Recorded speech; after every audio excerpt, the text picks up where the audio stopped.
الحبيب عبد الله بن أبي بكر الإدرس الحبيب أبو بكر بن عبد الله علي الإدرس الأدني فخر الوجود شيخ أبو بكر بن سالم شيخ بن سالم قطب الأنفاس الحبيب عمر بن عبد الرحمن الأطاس والشيخ علي بن عبد الله بارس قطب الدعوة والرشاد وغوث العباد والبلاد الحبيب عبد الله بن علوي الحداد الحبيب محمد بن زين الأحبشي قطب البر الحبيب عبد الله بن حسين بن طاهر الحبيب عبد طاهر بن حسين بن طاهر إمام واحد الأحقاف الحبيب عمر بن سقاف بن محمد الصوفي الساقب الحبيب أبو بكر بن عبد الله بن طالب الأطاس قطب المالية الحبيب علي بن محمد بن حسين الحبشي الحبيب أبو بكر بن محمد السقاف القرسي الحبيب جعفر بن شيخان السقاف الحبيب علي بن السقاف الحبيب صالح بن حسين الحامي تنقل الحبيب عبد الله بن علي الحداد سانغين ثم وسوسن إلى روح سيدنا مولانا علي رحمة الله سنن أمبل سيدنا مخدوم إبراهيم سنن بنان سيدنا سنن درجات وجميل أولياء تسعة في بلدتنا آل الرئيس وجميع المشايخ والحبائب سورا ثم وسوسن إلى روح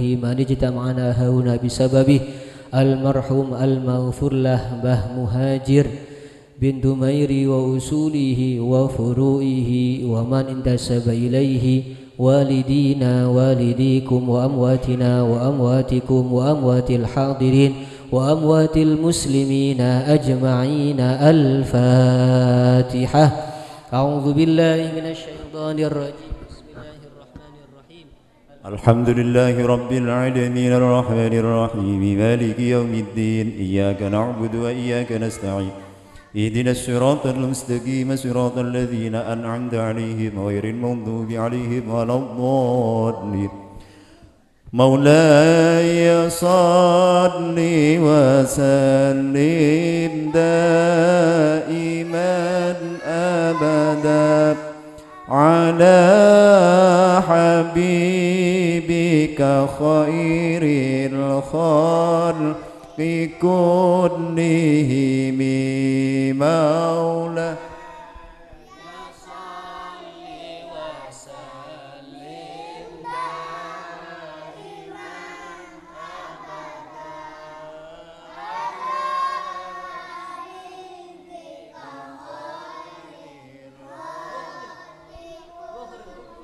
آمين. تذكر جيراني بذي سلامي مزاج تدم عن جرامي مقلة بدمي مولا وسلم دائما أبدا على حبيبك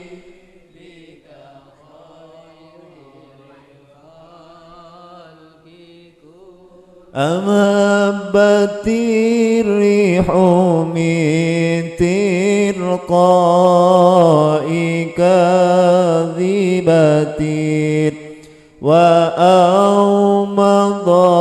البرق في الظلماء من إضام مولا صل وسلم دائما أبدا على حبيبك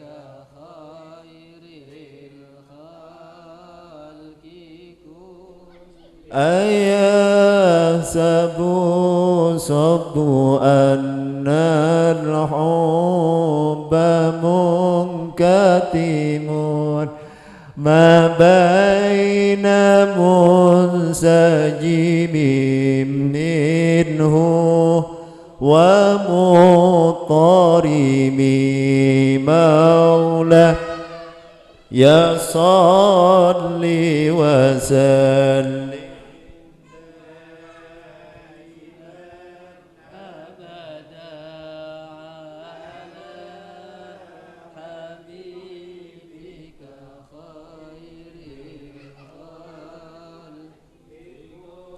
لولا الهوى لم تريق دمعا على طلل ولا ريقت لذكر الباني والعالم مولاه.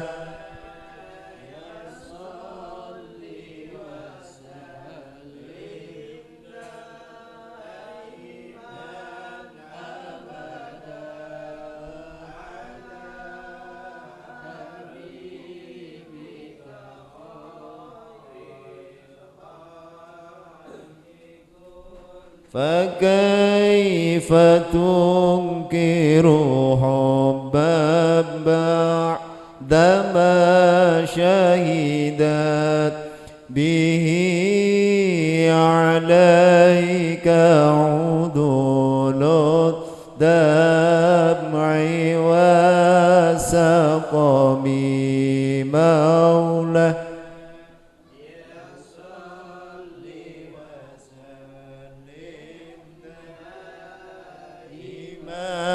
أبدا على حبيبك خير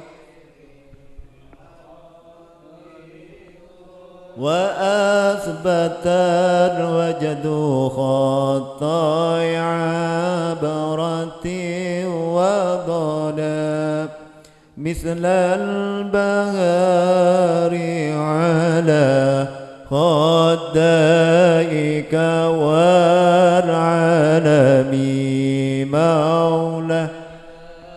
يا صل وسلم دائما أبدا حبيبك خير الخلق. نعم سرى طيف من أهوى فأرقني والحب يعترض اللذات بالألم مولاه. يا صل وسلم إيمان أبدا على حبيبك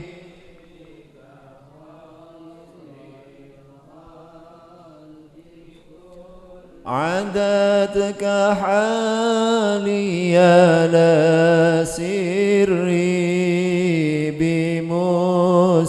بمستترين عن الوشاة ولا دائي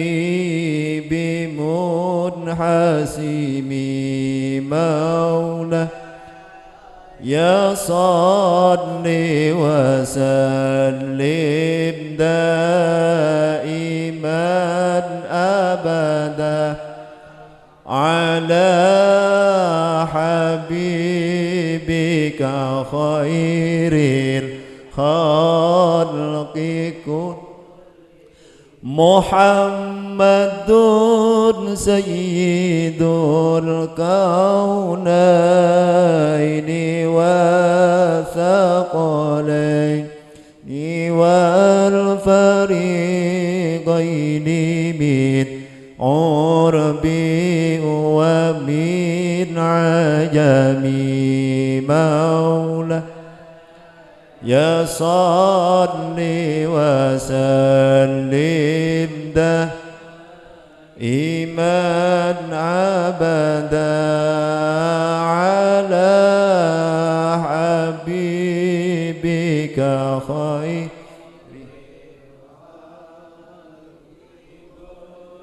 هو الحبيب الذي ترجى شفاعته لكل هول من الأهوال مقتحم مولاه. يا صل وسلم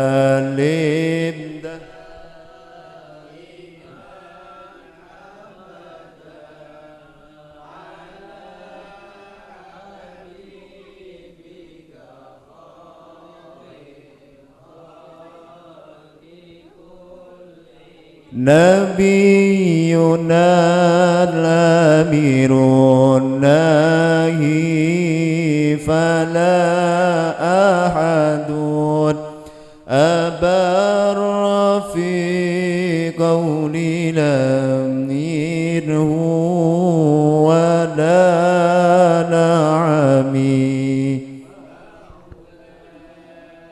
يا صلي وسلم دائما أبدا على حبيبك خير يا ربي بالمصطفى بلغ مقاصدنا واغفر لنا ما مضى يا واسع الكرم مولاه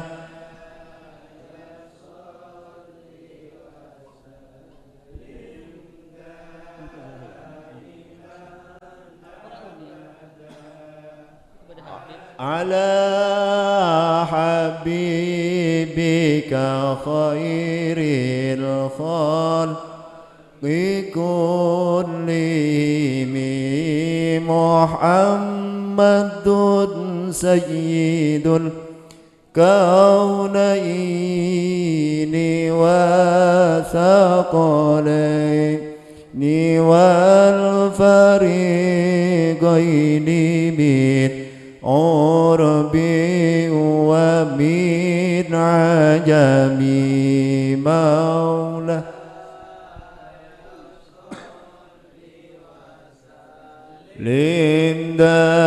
دائما أبدا على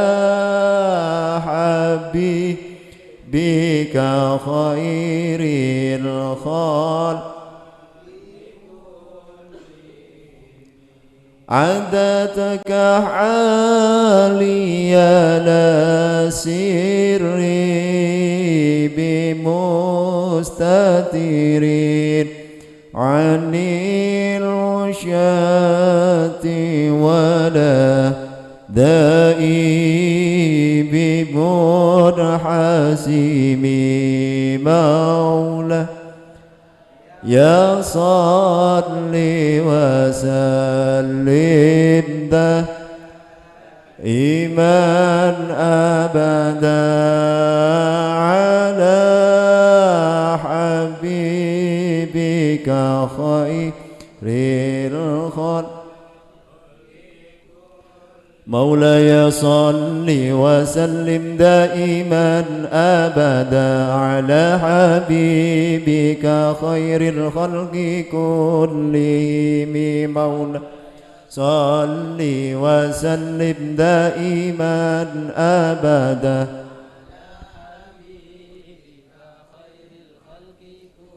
أمن تذكر جيران بذي سلامي مزجت دمعا جرى من مقلة بدمي مولاي صل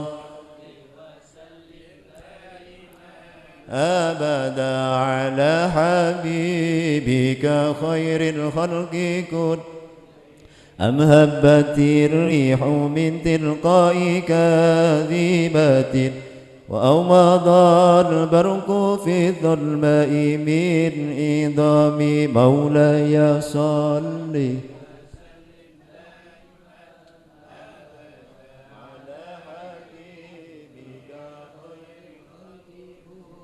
فما لعينيك إن قلت اكف فهبتا وما لقلبك إن قلت استفيض يا هيمي مولاي صل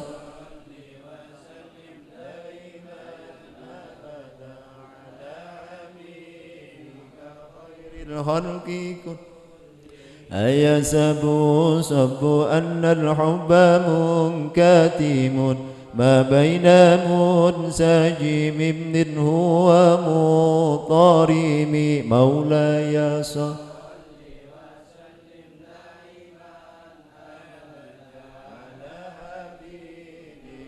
خير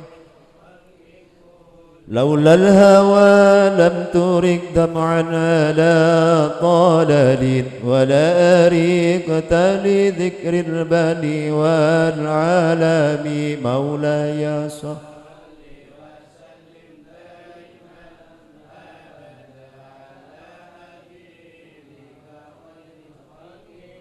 فكيف تنكر حبا بعدما شهدت به عليك عدول الدمع والسقام مولاي صل سلم دائما أبدا على حبيبك خير وأثبت الوجد خطي عبرتي وضنا مثل الباري على خديك والعالم مولاي صل أبدا على حبيبك خير الخلق نعم سرى طيف من أهوى فأرقني والحب يعترض اللذات بالآلام مولاي صل أبدا على حبيبك يا لائمي في الهوى يا لائمي في الهوى العذري معذرة مني إليك ولو أنصفت لم تلومي مولاي صل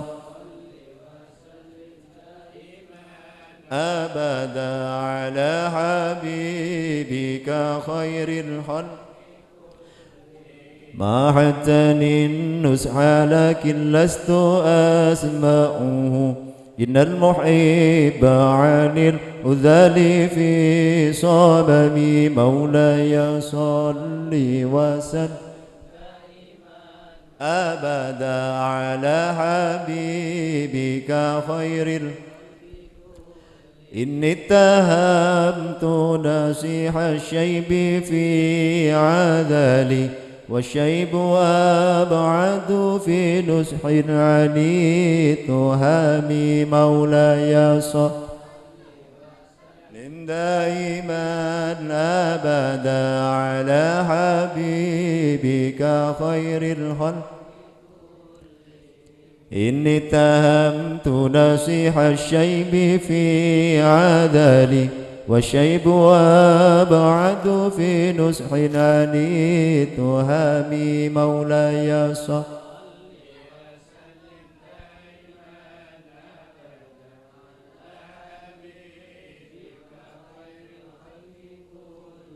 محمد سيد الكونين والثقلين والفريقين من عرب ومن عجم مولاي صل وسلم على حبيبك خير هو الحبيب الذي ترجى شفاعته لكل هول من الأهوال مقتحم مولاي صل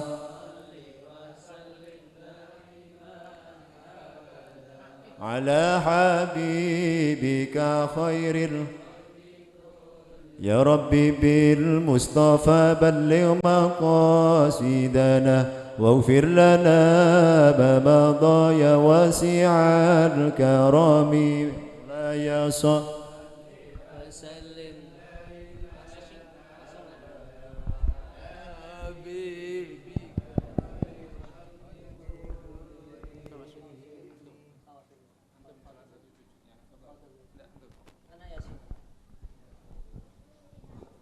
الفاتحة بالقبول وتامي كل سلو مأمول وعلى رسول الرسول محمد بن عبد الله وعلى آله وأصحابه وأزواجه وذريته ثم إلى رسولنا المهاجر إلى الله محمد بن عيسى فقيه المقدم محمد بن علي وعلى أبي ثم إلى جدنا الشيخ أبو بكر بن سالم وأخي بن سالم ثم إلى صاحب الراد ثم إلى سلطان أولياء قطب الرباني والغزم مدني سيدي الشيخ عبد القادر الجيلاني ثم إلى جدنا الشيخ أبو بكر بن سالم وأخي بن سالم ثم إلى صاحب الراتب قطب الإرشاد وغوث البلاد والبلاد الحبيب عبد الله بن علوي محمد حداد قطب بن مالي حبيب علي بن محمد الحبشي ثم إلى رجوع قطب الغوث الحبيب أبو بكر بن محمد الزكاب والجعفر بن سخن الزكاب والحبيب عبد القادر بن حسين الزكاب الحبيب علي بن زكاب هادي بن صالح بن شوبكر ثم إلى ركي عبد الحميد كي أحمد كي ياسين خصوصا إلى روح صاحب الحول به مهجر وأولاده وأحفاده وأسباته وأصولهم فروعهم أن الله يتغشوا الجنة وينفعنا بأسرارهم وأنوارهم وعلومهم ونفحاتهم في الدين والدنيا والآخرة. الفاتحة. بسم الله الرحمن الرحيم. الحمد لله رب العالمين الرحمن الرحيم مالك يوم الدين إياك نعبد وإياك نستعين اهدنا الصراط المستقيم صراط الذين أنعمت عليهم غير المغضوب عليهم ولا الضالين رب اغفر لي ولوالدي وللمؤمنين آمين. بسم الله الرحمن الرحيم ياسين والقرآن الحكيم إنك لمن المرسلين على صراط مستقيم تنزيل العزيز الرحيم لتنذر قوما ما أنذر آباؤهم فهم غافلون لقد حق القول على أكثرهم فهم لا يؤمنون إنا جعلنا في أعناقهم أغلالا فهي إلى الأذقان فهم مقمحون وجعلنا من بين أيديهم سدا ومن خلفهم سدا فغشيناهم فهم لا يبصرون وسواء عليهم أنذرتهم أم لم تنذرهم لا يؤمنون إنما تنذر من اتبع الذكر وخشي الرحمن بالغيب فبشره بمغفرة وأجر كريم. إنا نحن نحيي الموتى ونكتب ما قدموا وآثارهم وكل شيء أحصيناه في إمام مبين.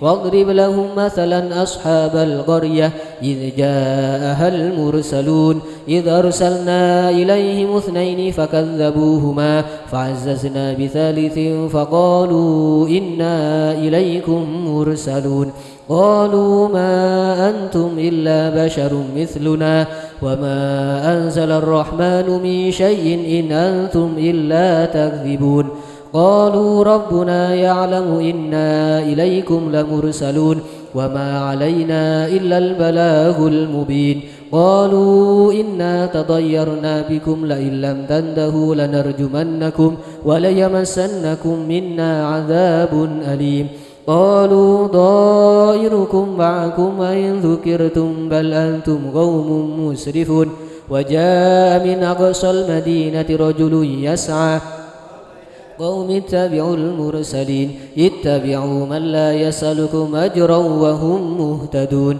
وما لي لا أعبد الذي فضرني وإليه ترجعون أتخذ من دونه آلهة إن يردني الرحمن بضر لا تغن عني شفاعتهم شيئا ولا ينقذون إني إذا لفي ضلال مبين إني آمنت بربكم فاسمعون قيل ادخل الجنة قال يا ليت قومي يعلمون بما غفر لي ربي وجعلني من المكرمين وما أنزلنا على قومه من بعده من جند من السماء وما كنا منزلين إن كانت إلا صيحة واحدة فإذا هم خامدون يا حسرة على العباد بما يأتيهم من رسول إلا كانوا به يستهزئون ألم يروا كم أهلكنا قبلهم من القرون أنهم إليهم لا يرجعون وإن كل لما جميع لدينا محضرون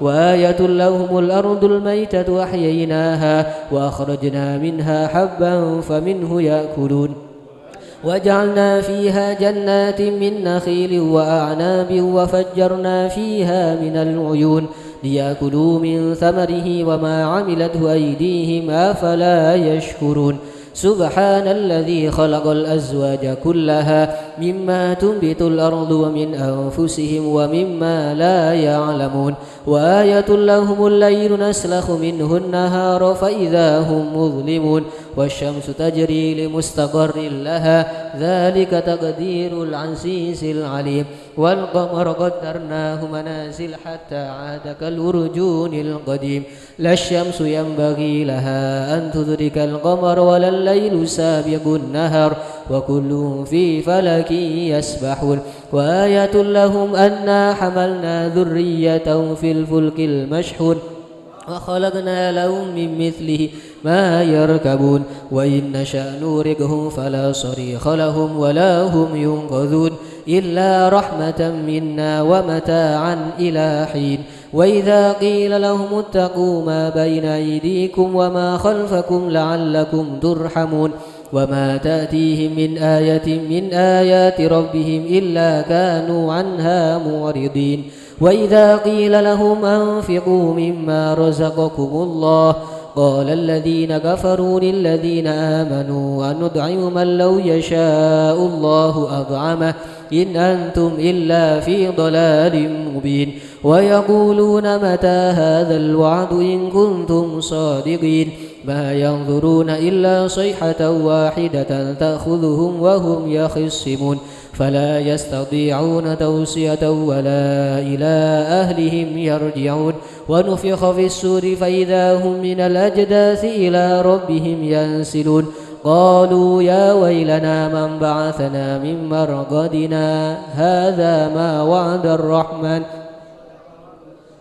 إن كانت إلا صيحة واحدة فإذا هم جميع لدينا محضرون فاليوم لا تظلم نفس شيئا ولا تجزون إلا ما كنتم تعملون إن أصحاب الجنة اليوم في شغل فاكهون هم وأزواجهم في ظلال على الأرائك متكئون لهم فيها فاكهة ولهم ما يدعون سلام قولا من رب رحيم وامتازوا اليوم أيها المجرمون ألم أعهد إليكم يا بني آدم ألا تعبدوا الشيطان إنه لكم عدو مبين وأن اعبدوني هذا صراط مستقيم ولقد أضل منكم جبلا كثيرا أفلم تكونوا تعقلون هذه جهنم التي كنتم توعدون اصلوها اليوم بما كنتم تكفرون اليوم نختم على أفواههم وتكلمنا أيديهم وتشهد أرجلهم بما كانوا يكسبون ولو نشاء لطمسنا على أعينهم فاستبقوا الصراط فأنى يبصرون ولو نشاء لمسخناهم على مكانتهم فما استطاعوا مضيا ولا يرجعون ومن نعمره ننكس في الخلق أفلا يعقلون وما علمناه الشعر وما ينبغي له إن هو إلا ذكر وقرآن مبين لينذر من كان حيا ويحيق القول على الكافرين أولم يروا أنا خلقنا لهم مما عملت أيدينا أنعاما فهم لها مالكون وذللناها لهم فمنها ركوبهم ومنها يأكلون ولهم فيها منافع ومشارب أفلا يشكرون واتخذوا من دون الله آلهة لعلهم ينصرون لا يستطيعون نصرهم وهم لهم جند محضرون فلا يهزنك قولهم إنا نعلم ما يسرون وما يعلنون أولم ير الإنسان أنا خلقناه من نطفة فإذا هو خصيم مبين وضرب لنا مثلا ونسي خلقه قال قل يحييها الذي أنشاها أول مرة وهو بكل خلق عليم الذي جعل لكم من الشجر الأخضر نارا فإذا أنتم منه توقدون أوليس الذي خلق السماوات والأرض بقادر على أن يخلق مثلهم بلى وهو الخلاق العليم إنما أمره إذا أراد شيئا أن يقول له كن فيكون فسبحان الذي بيده ملكوت كل شيء وإليه ترجعون. بسم الله الرحمن الرحيم. ياسين والقرآن الحكيم إنك لمن المرسلين على صراط مستقيم تنزيل العزيز الرحيم لتنذر قوما ما أنذر آباؤهم فهم غافلون. لقد حق القول على أكثرهم فهم لا يؤمنون. إنا جعلنا في أعناقهم أغلالا فهي إلى الأذقان فهم مقمحون. وجعلنا من بين أيديهم سدا ومن خلفهم سدا فأغشيناهم فهم لا يبصرون. وسواء عليهم أأنذرتهم أم لم تنذرهم لا يؤمنون. إنما تنذر من اتبع الذكر وخشي الرحمن بالغيب فبشره بمغفرة وأجر كريم. إنا نحن نحيي الموتى ونكتب ما قدموا وآثارهم وكل شيء أحصيناه في إمام مبين. واضرب لهم مثلا أصحاب القرية إذ جاءها المرسلون إذ أرسلنا إليهم اثنين فكذبوهما فعززنا بثالث فقالوا إنا إليكم مرسلون. قالوا ما أنتم إلا بشر مثلنا وما أنزل الرحمن من شيء إن أنتم إلا تكذبون. قالوا ربنا يعلم إنا إليكم لمرسلون وما علينا إلا البلاغ المبين. قالوا إنا تطيرنا بكم لئن لم تنتهوا لنرجمنكم وليمسنكم منا عذاب أليم. قالوا طائركم معكم أئن ذكرتم بل أنتم قوم مسرفون. وجاء من أقصى المدينة رجل يسعى قال يا قوم اتبعوا المرسلين اتبعوا من لا يسألكم أجرا وهم مهتدون. وما لي لا أعبد الذي فطرني وإليه ترجعون. أتخذ من دونه آلهة إن يردني الرحمن بضر لا تغن عني شفاعتهم شيئا ولا ينقذون. إني إذا لفي ضلال مبين. إني آمنت بربكم فاسمعون. قيل ادخل الجنة قال يا ليت قومي يعلمون. بما غفر لي ربي وجعلني من المكرمين. وما أنزلنا على قومه من بعده من جند من السماء وما كنا منزلين. إن كانت إلا صيحة واحدة فإذا هم خامدون. يا حسرة على العباد ما يأتيهم من رسول إلا كانوا به يستهزئون. ألم يروا كم أهلكنا قبلهم من القرون أنهم إليهم لا يرجعون. وإن كل لما جميع لدينا محضرون. وآية لهم الأرض الميتة أحييناها وأخرجنا منها حبا فمنه يأكلون. وجعلنا فيها جنات من نخيل وأعناب وفجرنا فيها من العيون ليأكلوا من ثمره وما عملت أيديهم أفلا يشكرون. سبحان الذي خلق الأزواج كلها مما تنبت الأرض من أنفسهم ومما لا يعلمون. وآية لهم الليل نسلخ منه النهار فإذا هم مظلمون والشمس تجري لمستقر لها ذلك تقدير العزيز العليم والقمر قدرناه منازل حتى عاد كالعرجون القديم لا الشمس ينبغي لها أن تدرك القمر ولا الليل سابق النهار وكل في فلك يسبحون وآية لهم أنا حملنا ذريتهم في الفلك المشحون وخلقنا لهم من مثله ما يركبون وإن نشأ نغرقهم فلا صريخ لهم ولا هم ينقذون إلا رحمة منا ومتاعا إلى حين وإذا قيل لهم اتقوا ما بين أيديكم وما خلفكم لعلكم ترحمون وما تأتيهم من آية من آيات ربهم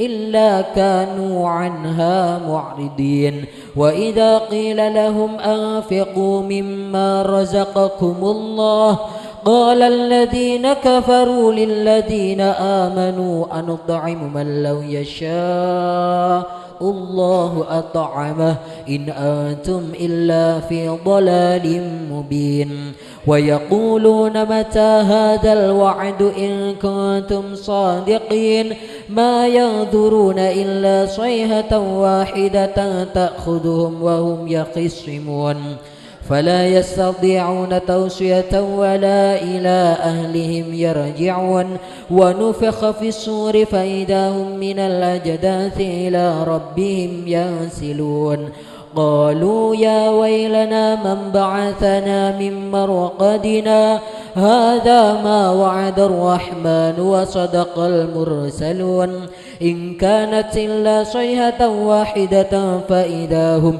جميع لدينا محضرون فاليوم لا تظلم نفس شيئا ولا تجزون إلا ما كنتم تعملون إن أصحاب الجنة اليوم في شغل فاكهون هم وأزواجهم في ظلال على الأرائك متكئون لهم فيها فاكهة ولهم ما يدعون سلام قولا من رب رحيم وامتازوا اليوم أيها المجرمون ألم أعهد إليكم يا بني آدم ألا تعبدوا الشيطان إنه لكم عدو مبين وأن اعبدوني هذا صراط مستقيم ولقد أضل منكم جبلا كثيرا أفلم تكونوا تعقلون هذه جهنم التي كنتم توعدون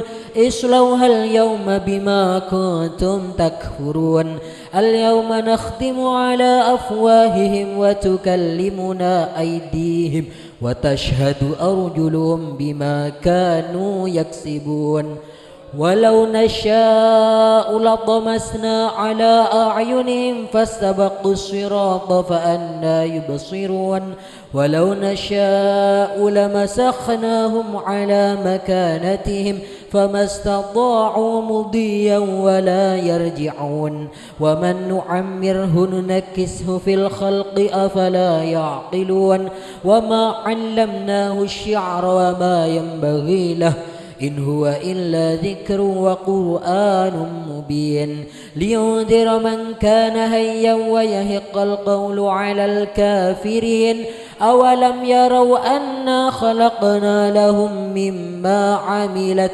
أيدينا أنعاما فهم لها مالكون وذللناها لهم فمنها ركوبهم ومنها يأكلون ولهم فيها منافع ومشارب أفلا يشكرون واتخذوا من دون الله آلهة لعلهم ينصرون لا يستطيعون نصرهم وهم لهم جند محضرون فلا يهزنك قولهم إنا نعلم ما يسرون وما يعلنون أولم ير الإنسان أنا خلقناه من نطفة فإذا هو خصيم مبين وضرب لنا مثلا ونسي خلقه قال من يحيي العظام وهي رميم قل يحييها الذي أنشأها أول مرة وهو بكل خلق عليم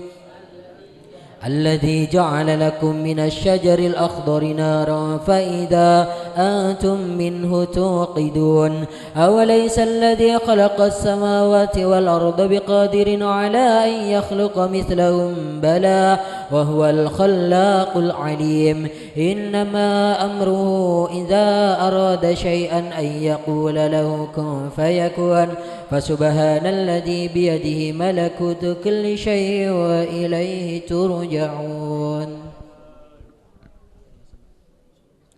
بسم الله الرحمن الرحيم ياسين والقرآن الحكيم إنك لمن المرسلين على صراط مستقيم تنزيل العزيز الرحيم لتنذر قوما ما أنذر آباؤهم فهم غافلون لقد حق القول على أكثرهم فهم لا يؤمنون إنا جعلنا في أعناقهم أغلالا فهي إلى الأذقان فهم مقمحون وجعلنا من بين أيديهم سدا ومن خلفهم سدا فأغشيناهم فهم لا يبصرون وسواء عليهم أنذرتهم أم لم تنذرهم لا يؤمنون إنما تنذر من اتبع الذكر وخشي الرحمن بالغيب فبشره بمغفرة وأجر كريم إنا نحن نحيي الموتى ونكتب ما قدموا وآثارهم وكل شيء أحصيناه في إمام مبين واضرب لهم مثلا أصحاب القرية إذ جاءها المرسلون إذ أرسلنا إليهم 2 فكذبوهما فعززنا بثالث فقالوا إنا إليكم مرسلون قالوا ما أنتم إلا بشر مثلنا وما أنزل الرحمن من شيء إن أنتم إلا تكذبون قالوا ربنا يعلم إنا إليكم لمرسلون وما علينا إلا البلاغ المبين قالوا إنا تطيرنا بكم لئن لم تنتهوا لنرجمنكم وليمسنكم منا عذاب أليم قالوا ضائركم معكم إن ذكرتم بل أنتم قوم مسرفون وجاء من أقصى المدينة رجل يسعى قال يا قوم اتبعوا المرسلين اتبعوا من لا يسألكم أجرا وهم مهتدون وما لي لا أعبد الذي فطرني وإليه ترجعون أتخذ من دونه آلهة إن يردني الرحمن بضر لا تغن عني شفاعتهم شيئا ولا ينقذون إني إذا لفي ضلال مبين إني آمنت بربكم فاسمعون قيل ادخل الجنة قال يا ليت قومي يعلمون بما غفر لي ربي وجعلني من المكرمين وما أنزلنا على قومه من بعده من جند من السماء وما كنا منزلين إن كانت إلا صيحة فإذا هم خامدون يا حسرة على العباد ما يأتيهم من رسول إلا كانوا به يستهزئون ألم يروا كم أهلكنا قبلهم من القرون أنهم إليهم لا يرجعون وإن كل لما جميع لدينا محضرون وآية لهم الأرض الميتة أحييناها وأخرجنا منها حبا فمنه يأكلون وجعلنا فيها جنات من نخيل وأعناب وفجرنا فيها من العيون ليأكلوا من ثمره وما عملت أيديهم أفلا يشكرون سبحان الذي خلق الأزواج كلها مما تنبت الأرض ومن أنفسهم ومما لا يعلمون وآية لهم الليل نسلخ منه النهار فإذا هم مظلمون والشمس تجري لمستقر لها ذلك تقدير العزيز العليم والقمر قدرناه منازل حتى عاد كالأرجون القديم لا الشمس ينبغي لها أن تدرك القمر ولا الليل سابق النهار وكل في فلك يسبحون وآية لهم أنا حملنا ذريتهم في الفلك المشحون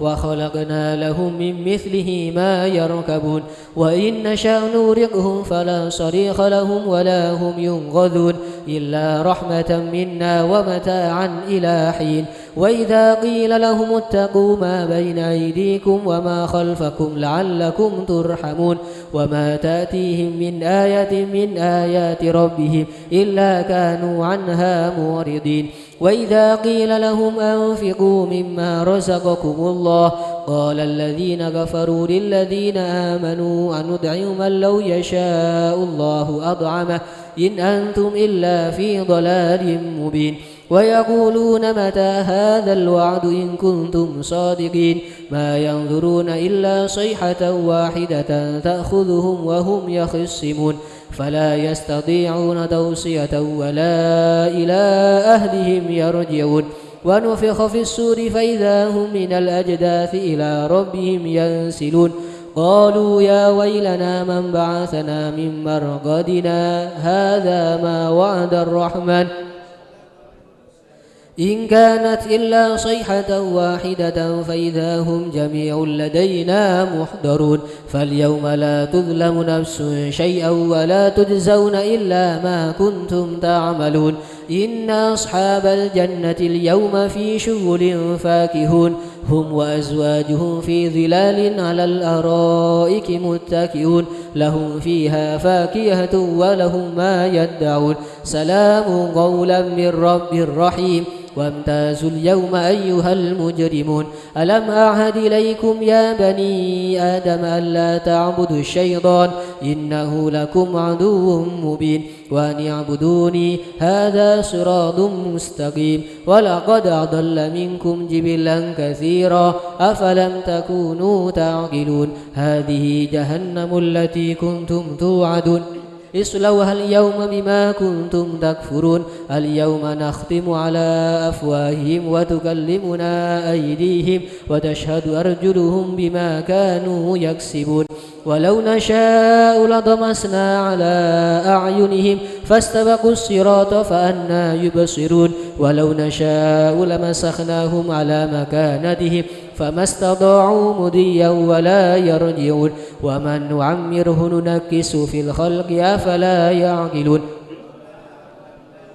وما ينبغي له إن هو إلا ذكر وقرآن مبين لينذر من كان حيا ويحق القول على الكافرين أولم يروا أنا خلقنا لهم مما عملت أيدينا أنعاما فهم لها مالكون وذللناها لهم فمنها ركوبهم ومنها يأكلون ولهم فيها منافع ومشارب أفلا يشكرون واتخذوا من دون الله آلهة لعلهم ينصرون لا يستطيعون نصرهم وهم لهم جند محضرون فلا يهزنك قولهم إنا نعلم ما يسرون وما يعلنون أولم يرى الإنسان أنا خلقناه من نطفة فإذا هو خصيم مبين وضرب لنا مثلا ونسي خلقه قال من يحيي العظام وهي رميم قل يحييها الذي أنشأها أول مرة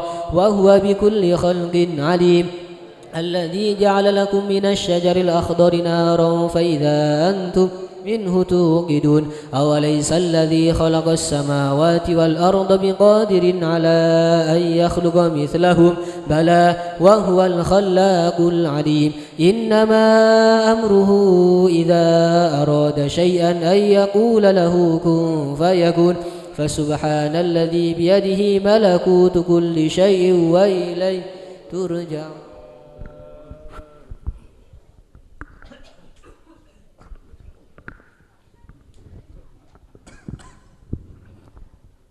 بسم الله الرحمن الرحيم الحمد لله رب العالمين اللهم بسم الله الرحمن الرحيم الحمد لله رب العالمين اللهم اجعلنا من المفلحين اللهم اجعلنا من المفلحين اللهم اجعلنا من المفلحين الفائزين البارين الناعمين الفرحين المسرورين المستبشرين المطمئنين الآمنين الذين لا خوف عليهم ولا هم يحزنون برحمتك يا أرحم الراحمين.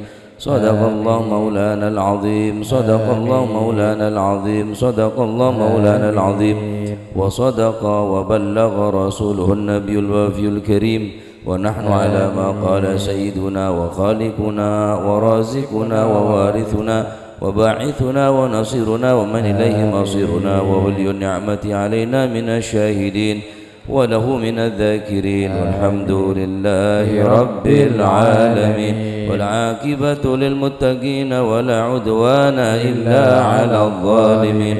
وصلى الله على سيدنا محمد خاتم النبيين وعلى آله الطيبين الطاهرين وعلى أصحاب المنتخبين وعلى جميع الملائكة والنبيين والمرسلين.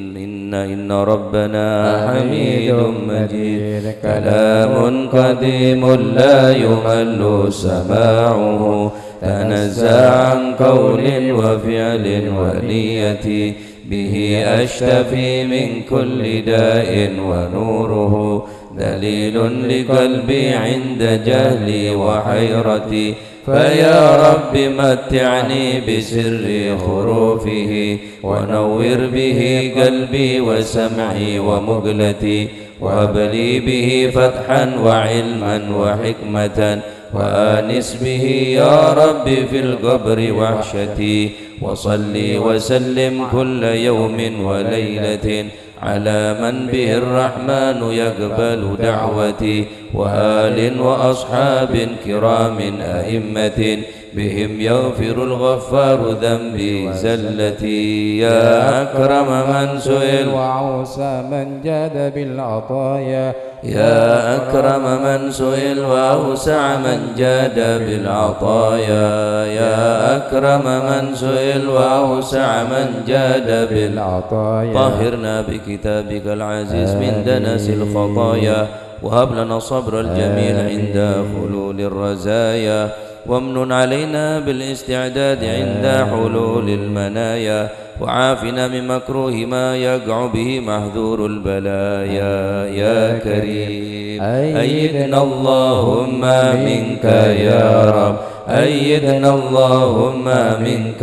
يا رب، أيدنا اللهم منك يا رب في هذه الساعة الشريفة المباركة المعظمة عند ختم القرآن بالعصمة والتوفيق. يا كريم وهب الله لنا ولكم ووالدينا ولوالديكم ولجميع المسلمين سوالف الآثام، وعصمنا وإياكم وإياهم فيما بقي من الأيام، وتقبل منا ومنكم ومنهم الصلاة والقراءة والصدقة والدعاء والحج والصيام، وحلنا وإياكم وإياهم وجميع المسلمين برحمته وعفه دار السلام، ولا أرانا وإياكم وإياهم قبيحا بعد هذا المقام. وتلقنا وتلقاكم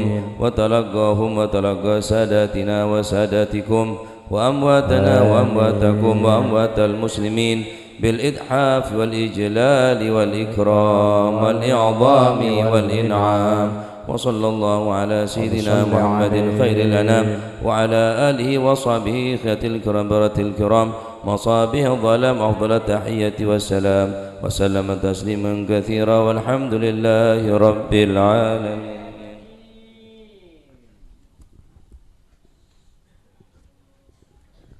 Kita doakan kedua orang tua kita, mohon kepada Allah Subhanahu wa taala dengan doa birrul walidain.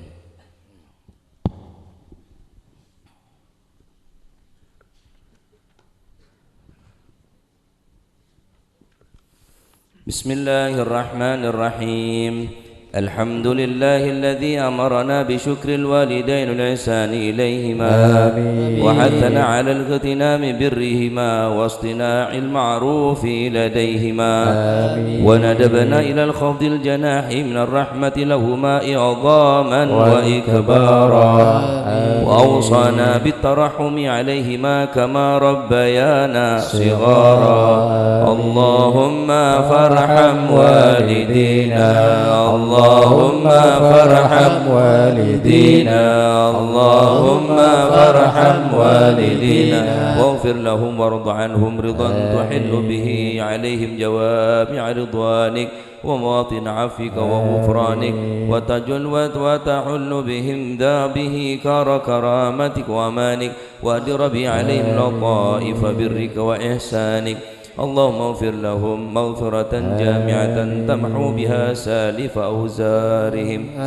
وسيء إصرارهم وارحمهم رحمة تنير لهم بها المضجع في قبورهم وتؤمنهم بها يوم الفزع عند نشورهم اللهم تحنن على ضعفهم كما كانوا على ضعفنا متحننين وارحم انقطاعهم إليك كما كانوا لنا في حال انقطاعنا إليهم راحمين وتعطف عليهم كما كانوا علينا في حال صغارنا متعاطفين اللهم فضلهم ذلك الود الذي أشربته قلوبهم والحنان التي ملأت بها صدورهم واللطف التي شغلت به جوارحهم واشكر لهم ذلك الجهاد الذي كانوا فينا مجاهدين ولا تضيع لهم ذلك الجهاد الذي كانوا فينا مجتهدين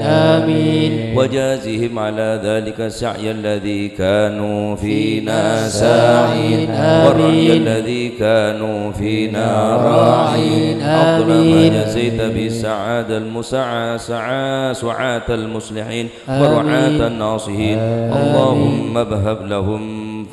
اللهم هب لهم ما ضيعوا من حق ربوبيتك بما اشتغلوا به في حق تربيتنا وتجاوز عنهم ما قصروا فيه من خدمة حكمتك بما أثرونا به في حق خدمتنا واعف عنهم ما ارتكبوا من الشبهات من أجل ما اكتسبوا من أجلنا ولا تؤاخذهم بما دعتهم إليه الحمية من الهوى لما غلب على قلوبهم من محبتنا وتحمل عنهم ظلمات الذي ارتكبوها فيما اجترحوا لنا وسعوا علينا والطف بهم في مضاجع البلا لطفا يزيد على لطفهم في أيام حياتهم بنا اللهم وما هديتنا له من الطاعات ويسرته لنا من الحسنات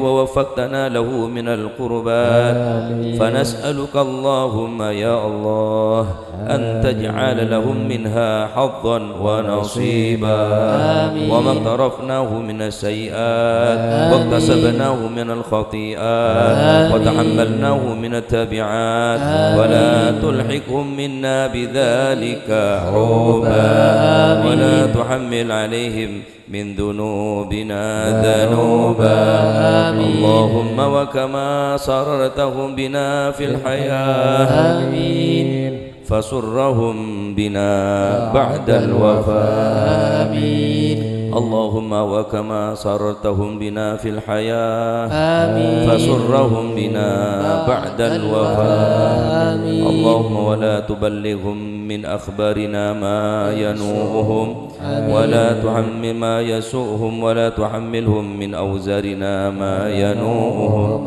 ولا تخزهم بنا في عسكر الأموات بما نحدث من المخزيات وتأتي من المنكرات وسر أرواحهم بأعمالنا في ملتقى الألوان إذا سر أهل الصلاح بأبناء الصلاة ولا توفقهم منا على موقف افتضاح بما نجترح من سوء الاجتراح اللهم وما تلوناه من تلاوة فزكيتها وما صليناه من صلاة فتقبلتها وعملنا من أعمال صالحة فرضيتها وتصدقنا من صدقة فتقبلها ونسألك اللهم أن تجعل حظهم منها أكبر من حظوظنا وقسمهم منها أجزل من أقسامنا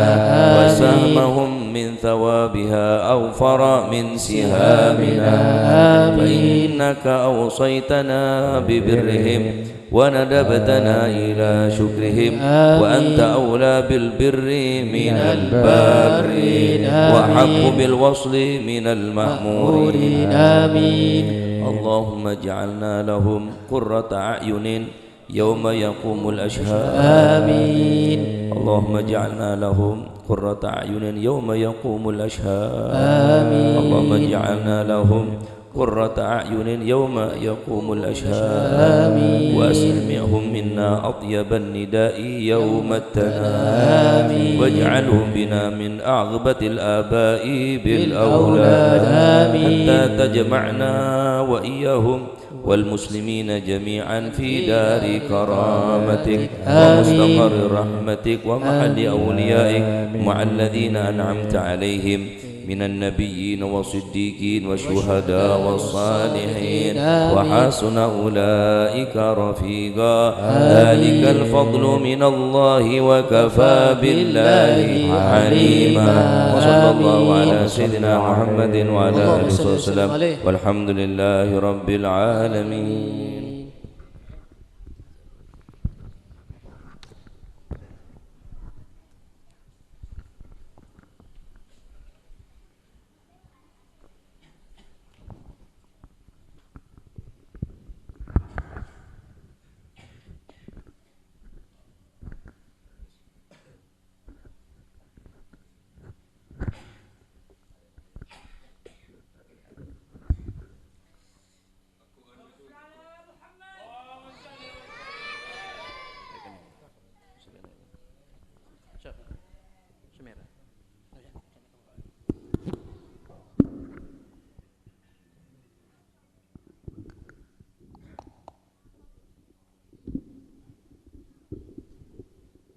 Assalamualaikum warahmatullahi wabarakatuh.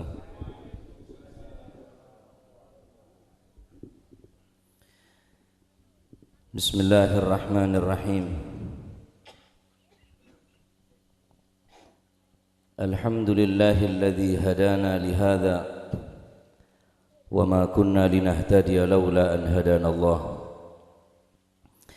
أشهد أن لا إله إلا الله وحده لا شريك له وأشهد أن سيدنا ونبينا محمدا عبده ورسوله وخليله وصفيه أرسله بالهدى ودين الحق ليظهره على الدين كله ولو كره الكافرون. اللهم صل وسلم وبارك وكرم على سيدنا وحبيبنا وشفيعنا وقرة أعيننا محمد مفتاح باب رحمة الله عدد ما في علم الله صلاة وسلاما دائمين بدوام ملك الله وعلى آله وصحبه ومن والاه. سبحانك لا علم لنا إلا ما علمتنا إنك أنت العليم الحكيم وتب علينا إنك أنت التواب الرحيم. رب اشرح لي صدري ويسر لي أمري واحلل عقدة من لساني يفقه قولي واهدي قلبي آمين. أما بعد. ساداتنا العلويين para habaib, coba para habaib, para ulama, para kiai, para masyayikh, para asatid, segenap zurriyat dari sahibil haul almarhum ila rahmatillahil hayyil qayyum al-jad Mbah Muhajir rahimahullahu rahmatal abrar wa adkhalahullahu jannatahu darul qarar amin ya rabbal alamin. Tanpa terkecuali seteja saya hadir ning malam mangken saya sangat beten kala muljaki. Alhamdulillah asyukur dekat Allah subhanahu wa ta'ala segadi mai malam mangken kau leben mancinengan dipertemukan kembali dalam keadaan sehat wal afiat dipertemukan dalam satu rangkaian haul yang penuh berkah insyaallah, dengan harapan mudah-mudahan haul di tahun ini bukan haul yang terakhir, akan tetapi tahun demi tahun akan dipertemukan kembali dalam keadaan yang lebih baik, dipertemukan kembali di tempat yang sama dan di acara yang sama. Dan yang paling terpenting, kita duduk di sini tidak lain dan tidak bukan melainkan tasyaffu' bi sayyidil wujud wa khairil maulud sayyidir ruk'i was sujud. Kita berharap syafaat kelak di hari kiamat, syafaat pertolongan dari Nabi Muhammad sallallahu alaihi wa alihi wasallam, dengan berkat orang-orang yang saleh, dengan berkat kita menghadiri haul orang-orang yang dekat kepada Allah Subhanahu wa taala, sehingga kita kelak dikumpulkan dengan mereka, dikumpulkan dengan orang-orang yang salihin, ma'as siddiqin wasyuhada wassalihin, amin ya rabbal alamin. Ikhwani rahimakumullah, ada salah satu sahabat mulia yang bernama Sayyidina Mu'adz ibn Jabal. Adalah Sayyidina Mu'adz ibn Jabal ketika beliau hendak melakukan perjalanan yang cukup jauh, maka Sayyidina Mu'adz ibn Jabal bergegas untuk menemui baginda Nabi sallallahu alaihi wasallam untuk meminta nasihat, untuk meminta wasiat sebagai bekal di dalam perjalanannya.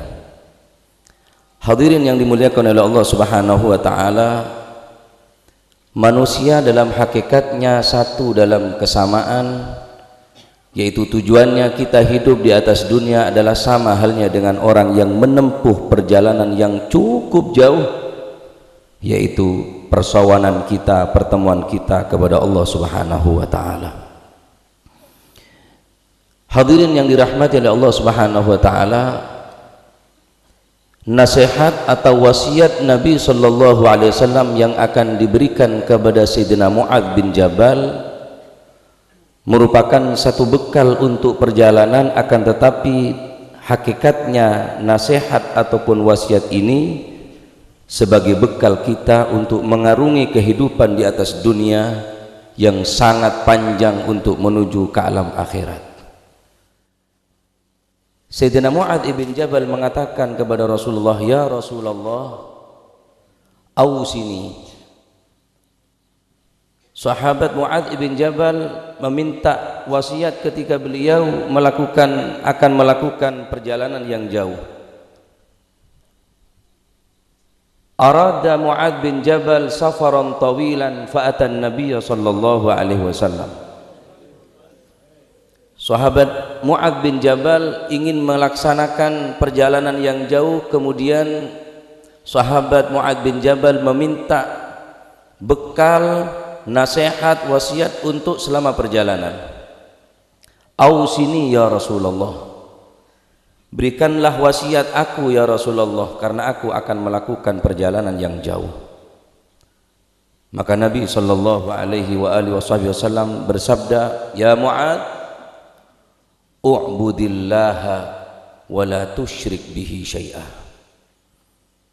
Bekali dirimu dengan selalu beribadah kepada Allah Subhanahu wa taala, wa la tusyrik bihi syai'a. Dan jangan sekali-kali kamu menyekutukan kepada Allah dengan sesuatu apapun.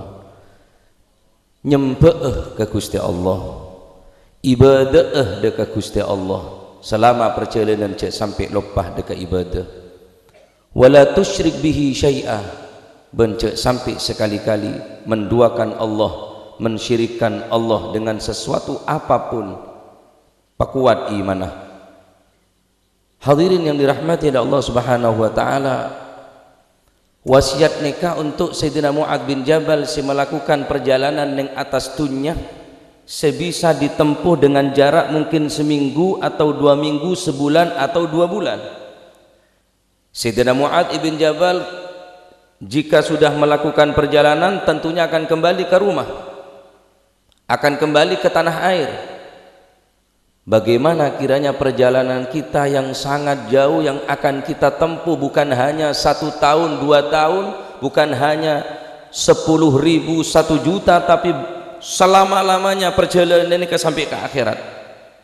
Apa kira-kira perjalanan selebih jauh tenimbang perjalanan menuju ke alam akhirat? Mon perjalanan ning dunya, Sayyidina Mu'ad bin Jabal esangwen bi Gusti Kanjeng Nabi wasiaten u'budillaha wa la tusyrik bihi syai'a, beribadahlah kepada Allah wa la tusyrik bihi syai'a, dan jangan kamu mensekutukannya dengan suatu apapun. Perjalanan ning dunya esangwen takut dekat Allah Subhanahu. Bagaimana kiranya perjalanan kita yang akan kita tempuh, bukan sehari 2 hari, bukan seminggu 2 minggu, benar setahun 2 tahun, tapi selama-lamanya perjalanan saya sangat jauh. Tahun yang nasib kula ben sampean ning perjalanan neka mampu abenje melintasi begitu rintangan, hambatan ning mizan, jembatan, tempongan. Sekak di jembatan kak dinto lebih kedek dari obuk, lebih tajam dari silet, terblecar sekonik neraka jahanam. Tujuan perjalanan ke akhirat imma ila jannatin wa imma ila narin. Apakah tak butuh dekat sango kau lupa panjenengan? Orang seibadah haji para hadirin hanya 40 hari.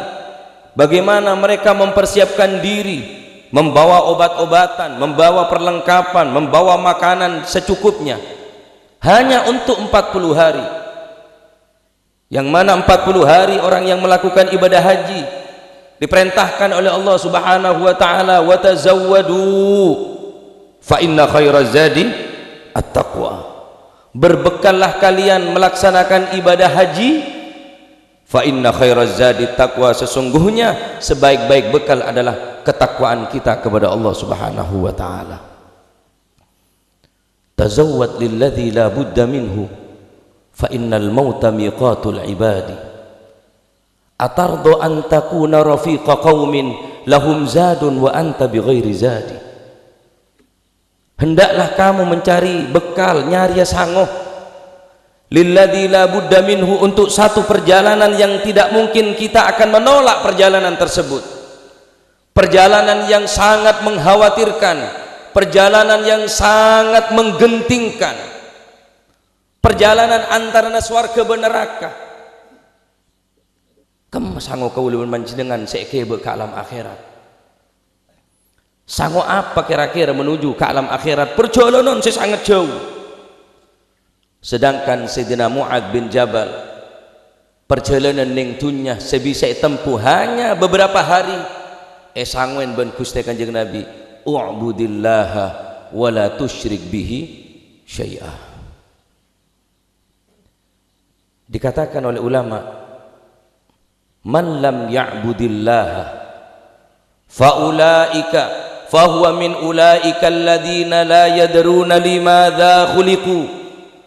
Setiap orang yang tidak mau beribadah kepada Allah Subhanahu wa taala, man lam ya'budillaha, orang yang tidak menyembah kepada Allah, orang yang tidak beribadah kepada Allah, fahuwa min ulaika, mereka adalah bagian daripada ulaika alladzina la yadruna limadza khuliqu. Mereka adalah golongan orang-orang yang bodoh, mereka orang-orang yang tidak mengerti untuk apa ia diciptakan oleh Allah Subhanahu wa taala.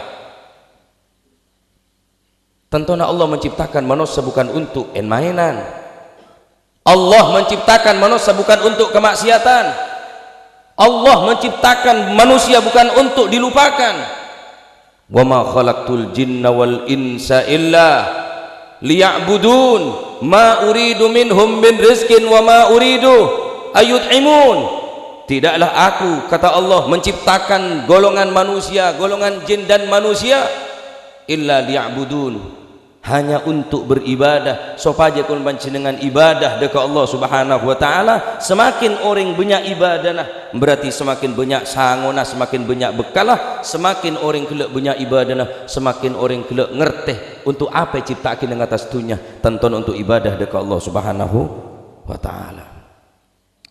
Kedua, wasiat dari Nabi untuk sahabat Mu'ad ibn Jabal wa ahsin idza asa'ta.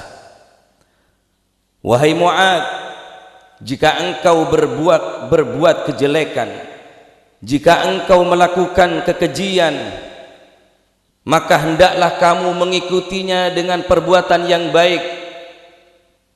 Wa idza asa'ta fa ahsin, jika engkau melakukan satu kesalahan, fa ahsin, ikutilah kesalahanmu dengan perbuatan yang baik, sehingga kesalahan kelak tertutupi atau poin kelaban kebagusan.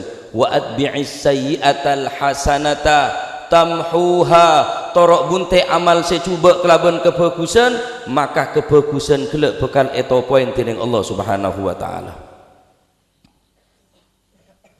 Ini kan nasihat nih Pak. Mun sampean malam mangkin kita atau obat tuh. Mun majlis nih bisa yang kein mainan. Mun majlis nih tak bisa metakok kepada Allah Subhanahu wa taala. Ima dua. Wa imma colok kula kebanyakan dosa, wa imma atin sampean pun tak bisa tembusin kelebihan nasihat. Mun majlis malam mangkin nih tak bisa memberikan semangat untuk ibadah, untuk bertobat kepada Allah Subhanahu wa taala. Ingat dua, imma colok kula kebanyakan dosa sing ketak mati, wa imma atene sampean kebanyakan dosa na peteng atene sampean sing ketak bisa tembusin kelebihan nasihat. Jagain mainan majlisnya, niatin untuk tobat dekat Allah Subhanahu wa taala. Mun sampean tak bisa hadir kelebihan khusyuk, sampean tak bisa hadir kelebihan ngebak ate sedalam, tak usah hadir, tak usah datang, tedung bebung kono. Majlis nikah murnih untuk mesemak dekat Allah Subhanahu wa taala, ngak de orang sesoleh atau akhireng sepo sampun ninggal dunya. Maka saat nikah niatin karena an-niyah matiyah, niat nikah kendaraan yang akan menyampaikan kita kepada tujuan kita. Niatin malam mangkin untuk atobat dekat Allah Subhanahu wa taala. Niatin malam mangkin untuk nopoin kesalahan-kesalahan, kecubaan-kecubaan, malam mangkin topoin gusek setahun beri menikah, seseminggu sesebulan banyak lupa, malam mangkin otopen kelaban kebagusan sing ketopuan kecubaan kulun panjenengan kelaban kebagusan. Hadirin rahimakumullah, saya terakhir nasihat Rasulullah sallallahu alaihi wasallam kepada Sayyidina Mu'ad bin Jabal ketika akan melakukan perjalanan. Tentunya perjalanan ke akhirat lebih penting memerlukan nasihat nikah. U'budillaha wa la tusyrik bihi syai'ah, beribadah kepada Allah dan jangan menyekutukan Allah. Kedua, ikutilah perbuatan kejelekan kita dengan perbuatan yang baik sehingga kejelekan akan tertutupi dengan kebaikan. Nomor dua, pebagus wahsun khuluquk, pebagus akhlakah, pebagus budi pekertina. Karena nilai daripada manusia benih banyak ngakan, nilai daripada manusia kak dito benih nilai pakai nah. Wal yahsun khuluquk, seterakhir wasiat daripada Nabi SAW, akhlak pebagus pemapan akhlakkah, lebih-lebih akhlak kedering sepona. Karena nilai daripada manusia benih kendaraan nah, benih jabatan nah, bahkan maaf kelanon sebu benih keturunan nah, keturunan yang bagus tapi akhlak kecuba, maka tak ada nilai ya. Ilmu na bagus tapi akhlak kecuba, maka ilmu na bakal sia-sia, bakal ancor, tak bernilai gara-gara akhlak secuba. Wal yahsun khuluquk, perjalanan seneng dunya esoro ngakui akhlak sebagus apa boleh perjalanan ke akhirat. Debun Kanjeng Nabi Sayyidina Mu'ad bin Jabal, wal yahsun khuluquk, akhlak pebagus, akhlak petepak, karena akhlak ini kasebekal mengangkat derajat manusia. Tadak bareng sepaling meberek pagi ning dina kiamat, tadak bareng sebisa meberek ning tembengan kang kuwi tembengna orang seberiman pagi ning dina kiamat.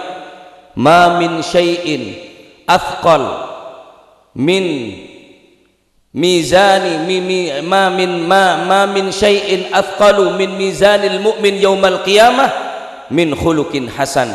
Tidak ada sesuatu yang akan memberatkan daripada timbangan seorang yang beriman melebihi beratnya akhlak yang baik. bentada bekal atau besangkolan sepaling bagus selebih berharga dari orang tua. Mana hala walidun liwaladihi afdal min khuluqin hasan. Tada sangkolan selebih utama, ada nantinan selebih utama dari orang tua nah sebeki dak putrana melebihi akhlak sebagus. Nih akhlak makin mulai ijazah pak. Anak-anak ring Islam makin pun mulai rongrong akhlakah, dak ring sepona, dak guruna, dak selebih tua mulai tada. Mun ning tunya le tandi sango ngak nikah pas pokok ning akhirat. Ning tempengan ada selemi berak kuku tempengan melebihi beraan orang sebagus akhlakkah. Mungkin amal pas-pasan, mungkin ibadahnya secukupah, tapi bantu kelaban akhlak sebagus, bantu kelaban akhlak semulja, maka orang kelak bekal itu orang semulja ben pada akhir bekal selamat dari api neraka masuk ke surga Allah Subhanahu wa taala. Telok nikah ngak belin boleh. Mun majlis nikah pun tak metobat, majlis nikah pun tak beri semangat, tak bisa merubah keadaan kauleban panjenengan, tak bisa merubah keberadaan seselama ini kebanyak lupa tambah lupa, banyak maksiat semakin maksiat benih semakin ambu benih semakin semangat. Ima al-fakir kebanyakan tusah wa ima atin sampian kepetengan tak bisa tembusin kelebihan nasihat Kanjeng Nabi.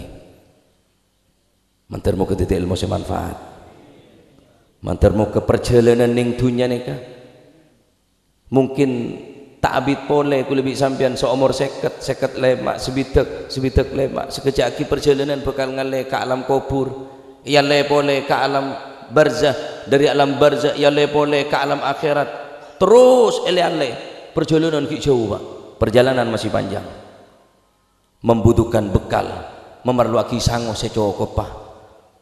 Saya terakhir ibadahan kaula orang ke Mekah nyari otangan tak nemu, orang umroh makin sebanyak kaum muslimin melakukan umroh pas elang pesenan yang Mekah yang Madinah nyari otangan nyari injaman sampean tak nemu.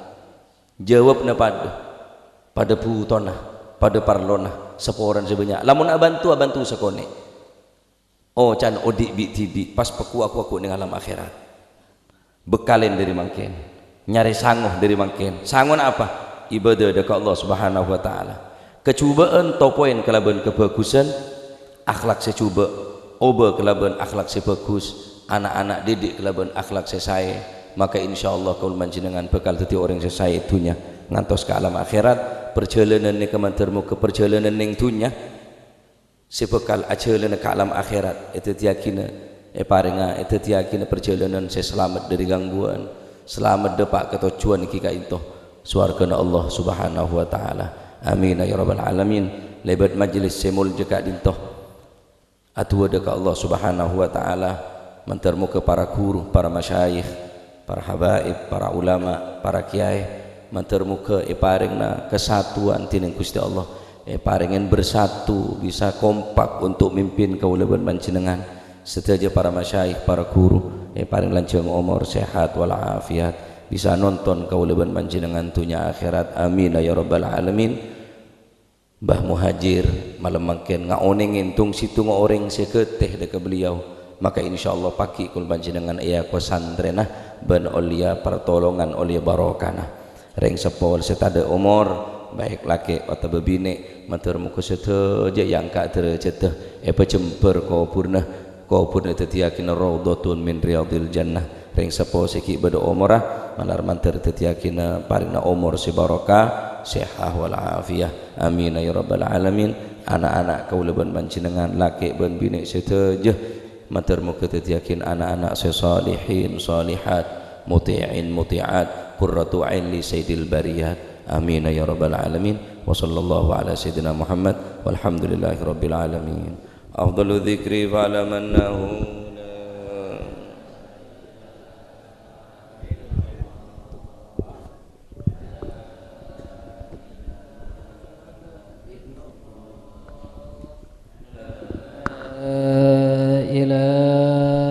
illallah Muhammadur Rasulullah sallallahu alaihi wasallam. La ilaha illallah, la ilaha illallah, لا إله إلا الله لا إله إلا الله لا إله إلا الله لا إله إلا الله لا إله إلا الله لا إله إلا الله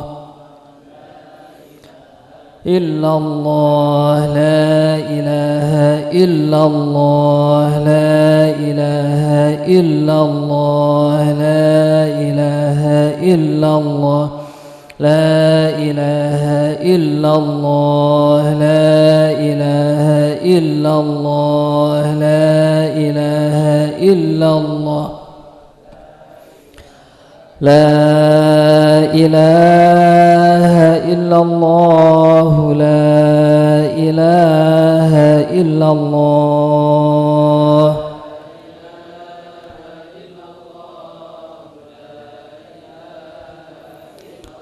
لا إله إلا الله محمد حبيب الله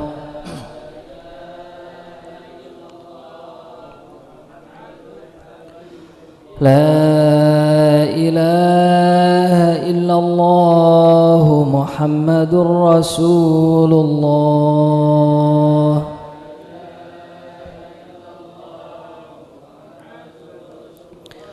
اللهم صل على محمد اللهم صل عليه وسلم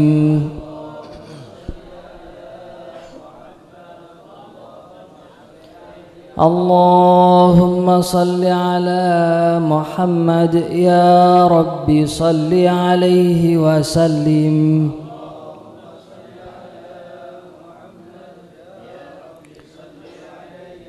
صلى الله على محمد صلى الله عليه وسلم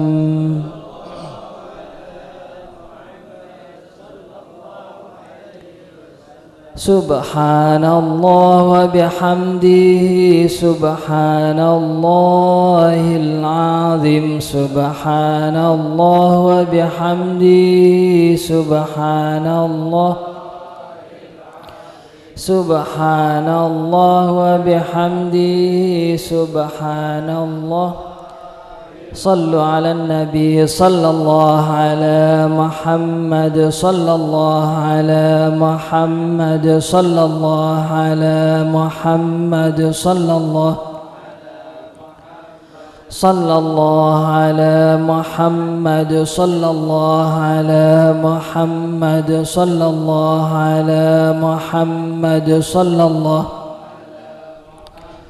صلى الله على محمد صلى الله على محمد صلى الله على محمد اللهم صل على حبيبك سيدنا محمد وعلى آله وصحبه وسلم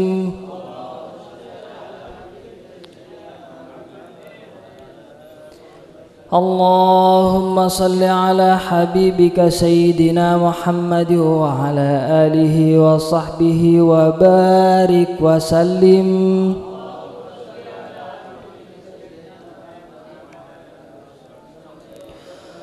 اللهم صل على حبيبك سيدنا محمد وعلى آله وصحبه وبارك وسلم أجمعين.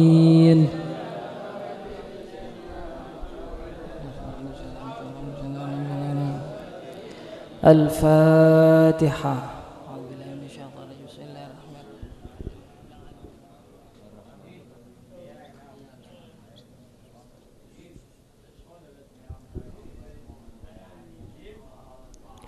بسم الله الرحمن الرحيم الحمد لله رب العالمين والصلاة والسلام على سيدنا محمد وعلى آله وصحبه أجمعين اللهم اغفر لهم وارحمهم وعافهم واعف عنهم وتقبل حسناتهم وتجاوز عن سيئاتهم واجعل روحهم في المستقر الأعلى مع النبيين والصديقين والشهداء والصالحين بجوار سيد المرسلين وعدهم باليمين كتابهم واجعل النور المبين جلبابهم وادخل في قبرهم الروح والريحان والبشار والأمان واسكنه يا إلهي فسيح الجنان بجوارك يا رحيم يا رحمن. اللهم حبب إلينا وأولادنا وذرياتنا المجاهدة في التعلم والتعليم والاستقامة. اللهم ارزقنا لذة طاعتك واحرمنا لذة معصيتك. اللهم إنا نسألك علما نافعا ورزقا حلالا واسعا وقلبا خاشعا وعملا صالحا متقبلا وشفاء من كل داء وحسن الخاتمة. ربنا آتنا في الدنيا حسنة وفي الآخرة حسنة وقنا عذاب النار. وصلى الله على سيدنا محمد وعلى آله وصحبه وسلم. الحمد لله رب العالمين. النبي محمد وعلى السلام سر الأسرار الفاتحة.